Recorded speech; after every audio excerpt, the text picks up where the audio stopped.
आगे बढ़ते हैं। झालावाड़ के मन विचलित करने वाली कोरोना काल की खौफनाक तस्वीरें सामने आई हैं। चाहे दिन हो या रात, अंतिम संस्कार के लिए शमशान घाट पर लगातार शव आ रहे हैं। एक देह की चिता की आग शांत नहीं होती, उतने में दूसरे देह आ जाती है और यही क्रम दिन रात जारी है। फास्ट इंडिया की टीम ने 3 दिन तक लगातार अपने कैमरे में इन तस्वीरों को कैद किया। मौतों का सरकारी आंकड़ा एक तरफ और हकीकत आपकी आंखों के सामने है। एक मेरे पिताजी रमेश चंद जी गंगवाल, उनकी मौत हुई। उसके 12-13 दिन बाद ही मेरे बड़े ताऊ जी वो भी एक्सपायर हो गए। दोनों की कोरोना पॉजिटिव से मौत हुई है और दोनों ही वैक्सीन लगवा चुके थे। 2-2 डोज उनकी 20 दिन हो चुके थे, 2 डोज के बाद भी। झालावाड़ जिले में कोरोना वायरस ने बड़ा कोहराम मचा रखा है।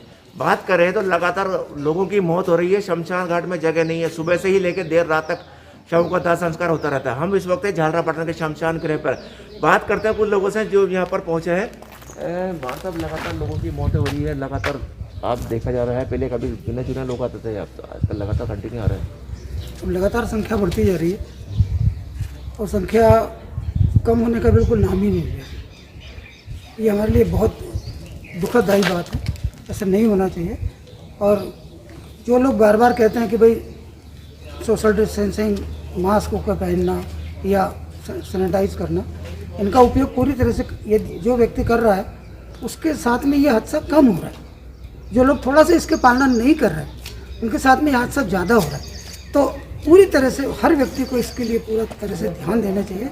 और सुविधाएं तो इतनी ज़्यादा है, पर उस सुविधाओं का ये मतलब नहीं है कि हम पूरी तरह से निश्चिंत होकर के है। लगातार मौत हो रही है। आपने कभी से देखा था कभी? नहीं साहब, इससे पहले हमने कभी ऐसा ना तो देखा है ना सुना है।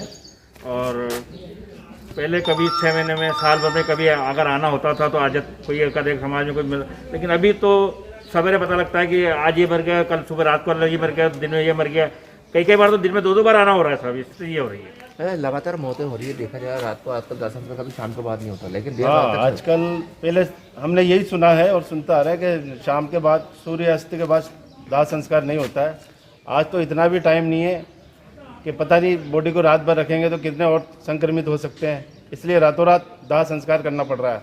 प्रशासन भी अपना काम कर रहा है और मेडिकल स्टाफ भी पूरा लगा हुआ है। बाकी अभी भी कुछ लोग अपनी लापरवाही से बाज नहीं आ रहे हैं। इतना मना करने समझाने के बाद भी वो सड़कों पे घूमते हुए नजर आते हैं। तो निश्चित तौर पर लापरवाही भी देखी जा सकती है। लेकिन देखिए, हम झालरापाटन का शमशान घाट पहुंचे हैं। लगातार सुबह से ही लेकर देर रात तक यहाँ पर शव का दाह संस्कार होता है। कोरोना से सावधान रहे, सचेत रहे, मुंह पर मास्क लगाए, यही फर्स्ट इंडिया भी अपील करता है। फर्स्ट इंडिया न्यूज के लिए झालावाड़ से आरिफ मंसूरी।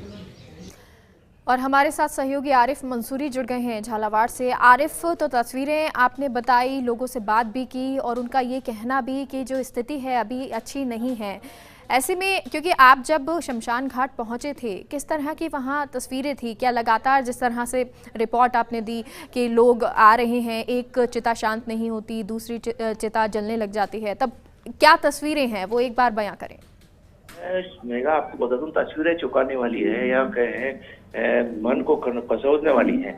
जब हम झालरापाटन के शमशान घाट पहुंचे तो लगातार सब चिताओं का दौर शुरू था।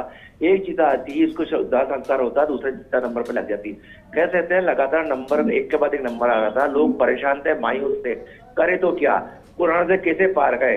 किसी का भाई मरा तो किसी के पिता मरे, कोई किसी का काका मरा। लगातार लोगों की मौत हो रही है। ये नहीं कि मौतें कम शमशान घाट में लोगों के शव आ रहे हैं। कब्रिस्तान में भी ये हालत है। कब्रिस्तान में, हालांकि मुस्लिम समाज में ये नहीं होता कि दिन में चिताएं नहीं जलती है, शाम को शमशान में दाह संस्कार नहीं होता। शमशान घाट में रात को 12-1 बजे तक भी दाह संस्कार होता रहता है। यही हालत शमशान घाट की भी है, यही कब्रिस्तान की भी है। कह सकते हैं भयावह तस्वीर देखने को मिल रही है। जिस तरह से आरिफ, जो मौत के आंकड़े सरकारी दस्तावेज में दिखाए जाते हैं और जो 3 दिन आपने कैमरे लगाकर इन आंकड़ों को देखा है, क्या आपको लगता है क्या वो सही आंकड़े होते हैं?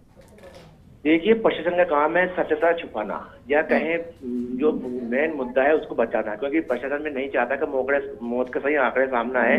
क्योंकि सही आंकड़े आने के बाद प्रशासन की कई बदनामी होती है या कई चुनौतियों को उनका सामना करना पड़ता है। कह सकते हैं सरकारी जो आंकड़े 150-200 का अंतर बता रहा है, जबकि ये आंकड़ा है 500 से ऊपर लगभग मौतें हो चुकी है और मौतों का सिलसिला लगातार जारी है। कई लोग मरने के बाद अपने परिजनों को चुपचाप ले जाकर दाह संस्कार कर लेते हैं, या शमशान घाट में उनका दाह संस्कार करते हैं, या कब्रिस्तान में लेकर उनको जनाजे को दफन करते हैं। कह सकते हैं आंकड़े कुछ हो रहे, सत्यता कुछ हो रहे, लेकिन जो भयावह तस्वीर झालावाड़ जिले में निकल कर आ रही है चौंकाने वाली है। निश्चित तौर पर कह सकते हैं झालावाड़ जिले के जिस तरह हालात, कहीं ऑक्सीजन की कमी है, रेड में सीएल की कमी है, या अन्य साधनों की कमी है, लगातार प्रशासन बिल्कुल स्थिति थोड़ी भयावह है, लेकिन ये भयावह स्थिति जल्द ही सही हो, यही उम्मीद सभी लोग करते भी हैं। आरिफ, बहुत बहुत शुक्रिया पूरी जानकारी के लिए।